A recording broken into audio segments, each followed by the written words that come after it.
प्यारे भक्तों, अगर आपकी कोई मन्नत पूरी न हो रही हो या फिर तमाम प्रयासों के बावजूद आपको करियर में सफलता न मिल रही हो या व्यक्तिगत जीवन में परेशानी चल रही हो, कोई भी दिक्कत हो तो परेशान होने के बजाय अब की सावन सोमवार का व्रत करके यहाँ बताई गई व्रत कथा का पाठ करें। मान्यता है कि सावन सोमवार के दिन अगर व्रत रखकर इस कथा का पाठ किया जाए तो जातकों की मनचाही मुराद पूरी हो जाती है।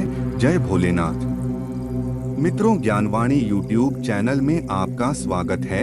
भोलेनाथ के सच्चे भक्त कमेंट में जय भोलेनाथ जरूर लिखें। तो चलिए मित्रों, सावन सोमवार व्रत की पावन कथा की शुरुआत करते हैं। एक नगर में एक साहूकार रहता था जो भगवान शिव का अनन्य भक्त था।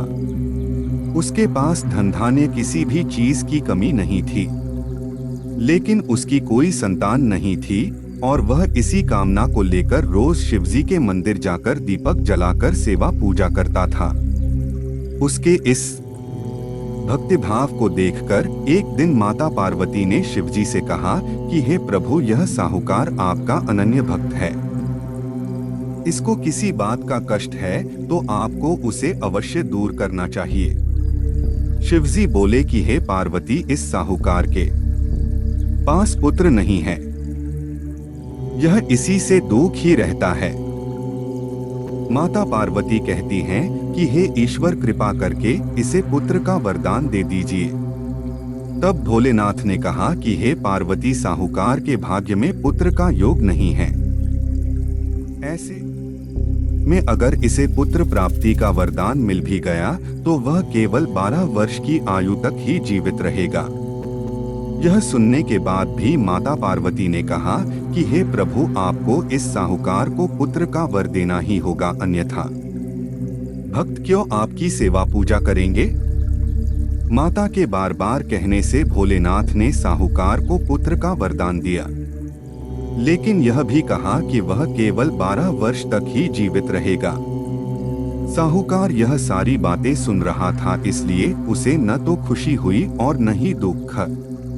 वह पहले की ही तरह भोलेनाथ की पूजा अर्चना करता रहा।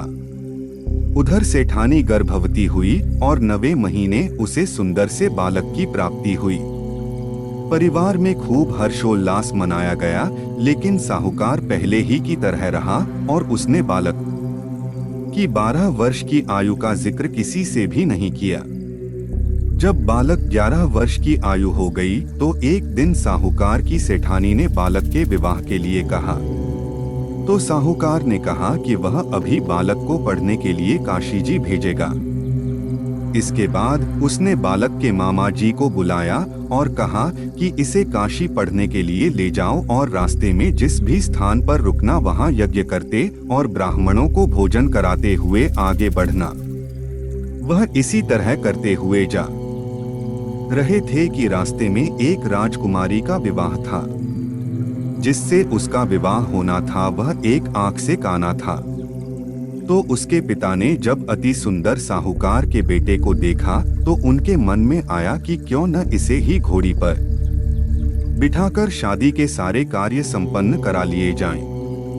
तो उन्होंने मामा से बात की और कहा कि इसके बदले में वह अथाह धन देंगे, तो वह भी राजी हो गए। इसके बाद साहूकार का बेटा विवाह की बेदी पर बैठा और जब विवाह कार्य संपन्न हो गए तो जाने से पहले उसने राजकुमारी की चुंदरी के पल्ले पर लिखा कि तेरा विवाह तो मेरे साथ हुआ, लेकिन जिस राजकुमार के साथ भेजेंगे वह तो एक आंख का काना है। इसके बाद वह अपने मामा के साथ काशी के लिए चला गया। उधर जब राजकुमारी ने अपनी चुनरी पर यह लिखा हुआ पाया तो उसने राजकुमार के साथ जाने से मना कर दिया। तो राजा ने भी अपनी पुत्री को बारात के साथ विदा नहीं किया। बारात वापस लौट गई। उधर मामा और भांजे काशी जी पहुंच गए थे। एक दिन जब मामा जी ने यज्ञ रचा रखा था और भांजा बहुत देर तक बाहर नहीं आया तो मामा ने अंदर जाकर देखा तो भांजे के प्राण निकल चुके थे। वह बहुत परेशान हुए, लेकिन सोचा कि अभी रोना पीटना मचाया तो ब्राह्मण चले जाएंगे और यज्ञ का कार्य अधूरा रह जाएगा। जब यज्ञ संपन्न हुआ तो मामा ने रोना पीटना शुरू किया। उसी समय शिव पार्वती उधर से जा रहे थे तो माता पार्वती ने शिवजी से पूछा, है प्रभु ये कौन रो रहा है? तभी उन्हें पता चलता है कि यह तो भोलेनाथ के आशीर्वाद से जन्मा साहूकार का पुत्र है। तब माता पार्वती कहती हैं कि हे स्वामी इसे जीवित कर दें, अन्यथा रोते रोते इसके माता पिता के प्राण निकल जाएंगे। तब भोलेनाथ ने कहा कि हे पार्वती इसकी आयु इतनी ही थी सो वह भोग चुका। लेकिन मां के बार बार आग्रह करने पर भोलेनाथ ने उसे जीवित कर दिया। लड़का ओम नमः शिवाय करते हुए जी उठा और मामा भांजे दोनों ने ईश्वर को डोट धन्यवाद दिया और अपनी नगरी की ओर लौटे। रास्ते में वही नगर पड़ा और राजकुमारी ने उन्हें पहचान लिया। तब राजा ने राजकुमारी को साहूकार के बेटे के साथ बहुत सारे धनधान्य के साथ विदा किया। उधर साहूकार और उसकी पत्नी छत पर बैठे थे। उन्होंने यह प्रण कर रखा था कि यदि उनका पुत्र सकुशल न लौटा तो वह छत से कूदकर अपने प्राण त्याग देंगे।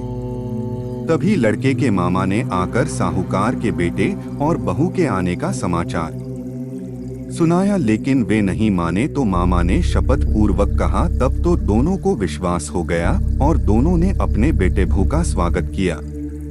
उसी रात साहूकार को स्वप्न में शिवजी ने दर्शन दिया और कहा कि तुम्हारे पूजन से मैं प्रसन्न हुआ। इसी प्रकार जो भी व्यक्ति इस कथा को पढ़ेगा या सुनेगा उसके समस्त दुख दूर हो जाएंगे और मनोवांछित सभी कामनाओं की पूर्ति होगी। तो प्यारे भक्तों कमेंट में जय भोलेनाथ लिखें और ऐसे वीडियो पाने के लिए हमारे चैनल को सब्सक्राइब जरूर करें।